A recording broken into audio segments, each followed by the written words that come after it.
Good morning, afternoon, and evening, everyone. I'm your buddy Bear, and I hope you're having a fantastic day today, but if not, we're going to make it a lot better, because today we're going to be breaking down my most recent cage fight.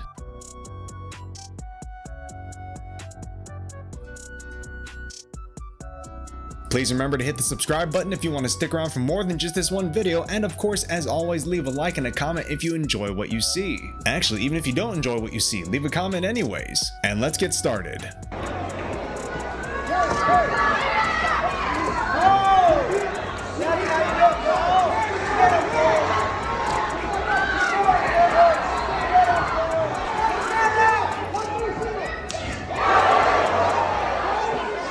So my opponent's name was Troy Rawlings, and after doing a little bit of research on him, I discovered two things. One, he is very tough. The dude can take a lot of punishment and keep pressing forward. And two, he has a predilection for boxing, and in fact his coach, Tom Medina, is actually a very big boxer. I mean, he's actually an MMA guy, but he puts a lot of emphasis on boxing. So I knew his game plan was most likely to pressure forward and pressure forward with a lot of punches. So in return, my idea was to put a lot of teeps and sidekicks down range to try and maintain distance.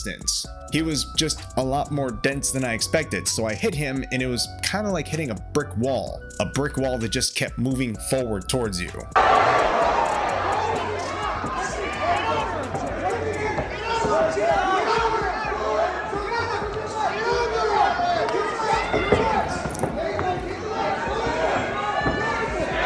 I started opening up a little bit more with my leg kicks in an effort to try and batter his legs so he couldn't put a lot of pressure down and put a lot of weight behind his punches, but I kept getting hit in the face, and they weren't all that painful. In hindsight, I handled them pretty well. However, his pressure was something I just had difficulty dealing with.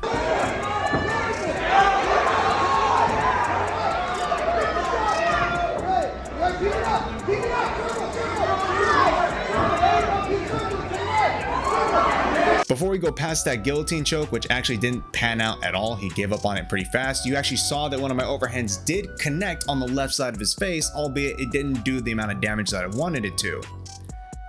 However, I did discover that I will land on target when he pressures forward, and I do a little bit of a weave and come back with that right hand. That becomes important later on.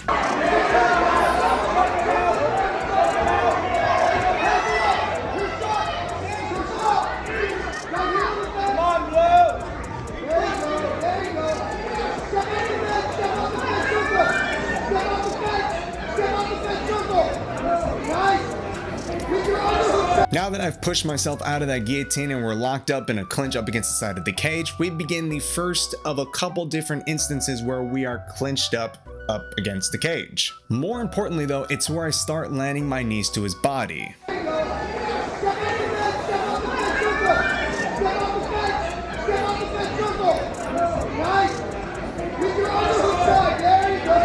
You can actually see him keeping his hands up against my hips to stop more of them from coming, and I reversed that position because he's so focused on my legs.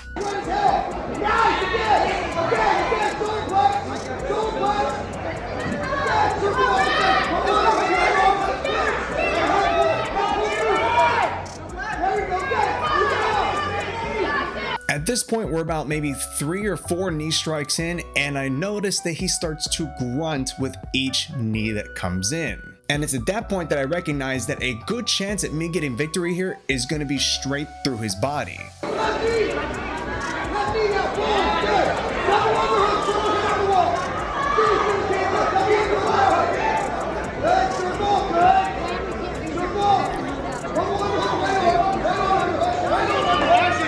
He's really putting a lot of emphasis on controlling my hips and legs at this point. I can tell those body shots are starting to wear on him. On a side note, I noticed at this point that the ref was pretty consistently telling us to work, which is weird to me because I never noticed a dull moment or a lull in the action. One of us was always doing something to the other guy, so I'm not too sure what he meant by that. Maybe he just didn't like the fact that we were on the cage so much in the clinch, but it's neither here nor there.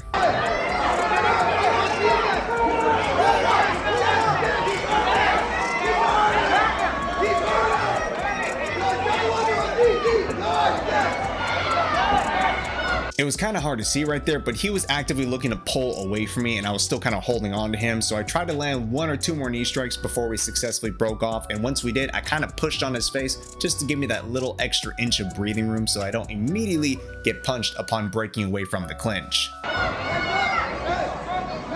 And right there is what I was talking about with my weaves and overhand rights when he's too close to me. In fact, let's go ahead and run that back one more time.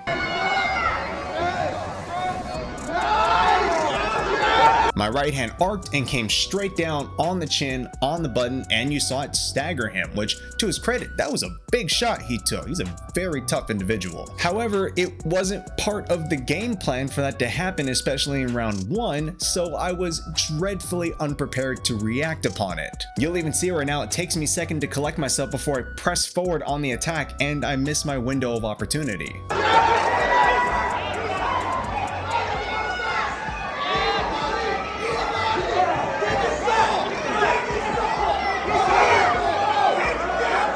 He dives straight under my right hand, getting back into the clinch and starts working my back up against the cage. But in the process of that, he eats an additional, I believe, 3 or 4 knees. And now he's grunting after pretty much every single one.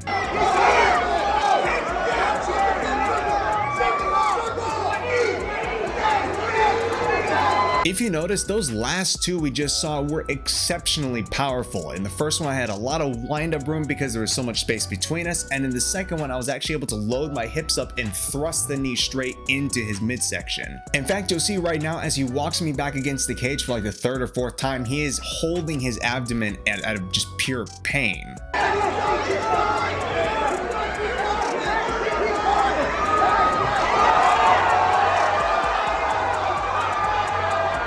And it only really took 1 more, though I did throw 2 more knee strikes to actually put him down onto his back. And thankfully this time I was actually ready for him to take the dive, so I didn't hesitate to get on top of him and begin my ground and pound trying to finish the fight. But with that and the waving of the ref's arm, the fight was called and I secured my win, effectively breaking a fairly long losing streak and hopefully a good omen for future fights to come. Now, of course, I try to be as unbiased in my breakdown of my own fight as possible and give a lot of credit to my opponent, Troy Rawlings. He was a very tough individual. He took a lot of punishment and he could deal a lot of punishment. In fact, if he stayed on the outside and just boxed me and stayed clear of my clinch work and knees, I'm pretty sure the fight not only would have gone on longer, it could have put me in a very tight position, which is a sugar-coated way of saying he was probably going to hurt me. But with that, we are at the end of the video, so I hope you guys really enjoyed what you saw today and enjoyed my commentary and breakdown of my own fight. And if you did, please remember to show it by leaving a like and a comment down below, and of course subscribing if you are new to the channel. There is also, of course, my merchandise store, link in the description down below, and all the profits from there go to my non-profit free MMA, where we teach everyone martial arts